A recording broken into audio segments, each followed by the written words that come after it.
నమస్తే. నేను మీ చెనగాని దయాకర్, కాంగ్రెస్ పార్టీ అధికార ప్రతినిధిని. ఇవాళ హైదరాబాదు చుట్టుపక్కల ఉన్నటువంటి చెరువుల్ని, కుంటల్ని, ప్రభుత్వ భూముల్ని కాపాడడం కోసం ప్రభుత్వం తీసుకున్న చర్యల వల్ల హైదరాబాద్ చుట్టుపక్కల ఉన్నటువంటి ప్రజలు ఇవాళ సంతోషాన్ని వ్యక్తం చేస్తూ ఉన్నారు. హైడ్రా తీసుకున్నటువంటి ధైర్య సాహసాలను ఎదిరించి ఇవాళ అక్రమార్కుల్ని, భూ కబ్జాదారుల్ని ఎంతటి వారైనా చర్యలు తీసుకోవడంలో వాళ్ళు విజయం సాధిస్తూ ఉన్నారు. కాబట్టి ప్రభుత్వం, ముఖ్యమంత్రి గారు తీసుకున్న నిర్ణయం ఇది చాలా గొప్ప నిర్ణయం.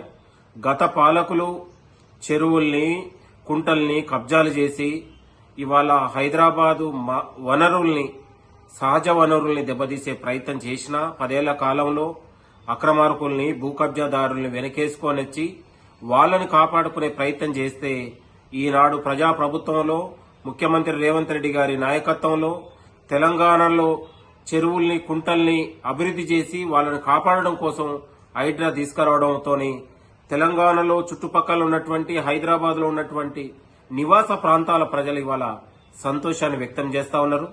ఇవాళ ఎన్ కన్వెన్షన్ అనే ఒక సెలబ్రిటీకి చెందినటువంటి సంస్థ ఇవాళ గత పాలకులు 10 ఏళ్ల కాలంలో ఎన్ కన్వెన్షన్ ఇవాళ కోర్టులు, అధికారులు ఇది తప్పుడు, ఇలా తుమ్మిడికుంట ఏదైతే ఉందో వాటర్ ట్యాంకును కబ్జా చేశారు, చెరువును కబ్జా చేశారని పదే చెప్పినా కూడా గత పాలకులు వాళ్ళతోనే అంటగాగి ఇవాళ గత ఉన్నటువంటి కేటీ రామారావు ఇవాళ వాళ్ళతోనే అంటగాగి వాళ్ళతోనే చిందేసినటువంటి కేటీఆర్ చర్యలు తీసుకోవడంలో పూర్తిగా విఫలమైండు. మీ అందరికీ తెలుసు, మాదాపూర్ అయ్యప్ప సొసైటీ భూముల్లో ఇవాళ గురుకుల భూముల్లో అక్రమ కట్టడాలు ఉన్నాయని తేల్చి చెప్పినా కూడా చర్యలు తీసుకోవడంలో విఫలమయ్యారు. గత పాలకులు, బీఆర్ఎస్ నాయకులు మొత్తం కూడా అవినీతి పరులకు, అక్రమదారులకు, భూ కబ్జాదారులకు వెనకేసుకుని వచ్చి వాళ్లతోనే సాహసం చేసినటువంటి దుర్మార్గులు ఇవాళ ప్రభుత్వం ఇవాళ సాహసోపేతమైన నిర్ణయం తీసుకొని ఈ ప్రజల కోసం ఒక చెరువులు ఉండాలి, కుంటలు ఉండాలని ముఖ్యమంత్రి గారి ఆలోచనతోనే ఇవాళ హైడ్రా అద్భుతంగా పనిచేస్తా ఉంది.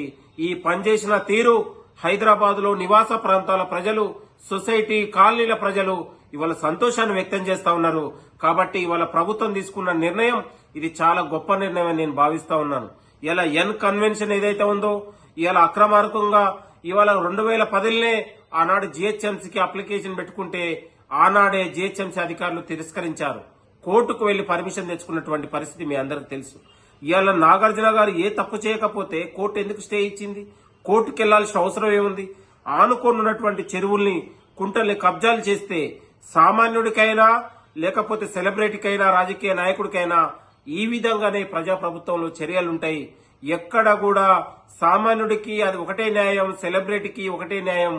తప్పు చేసిన వారు ఎవరైనా కూడా శిక్షకు అర్హులే అనడానికి ఈ ప్రజాప్రభుత్వంలో ఇవాళ స్వేచ్ఛ, సామాజిక న్యాయం, స్వయం పాలన దిశగా ఈ ప్రభుత్వం పోవడం చాలా గొప్ప విషయం.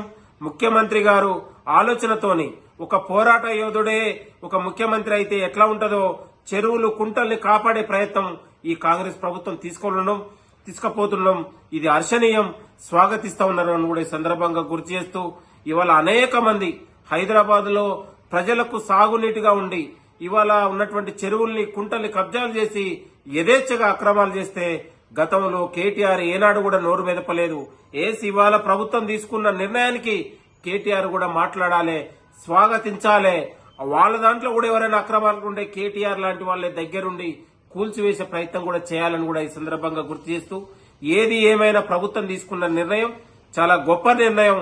ఇది ప్రజల విశ్వాసాలని, కాలనీల ప్రజలను, హైదరాబాద్ చుట్టుపక్కల ఉన్నటువంటి ప్రజలకు ఇది ఒక గొప్ప ధైర్యాన్ని ఇస్తుంది, విశ్వాసాన్ని ఇస్తుంది అనడానికి ఈ రోజు ఎన్ కన్వెన్షన్ కూల్చివేతే ఒక నిదర్శనం అని కూడా ఈ సందర్భంగా గుర్తు చేస్తూ ఈ ప్రజా ప్రభుత్వానికి, ముఖ్యమంత్రి గారికి తెలంగాణ ప్రజలందరూ కూడా జయజయలు పలకాల్సిన అవసరం ఉందని కూడా కోరుతూ నేను మీ చెనగాని దయాకర్. Thank you.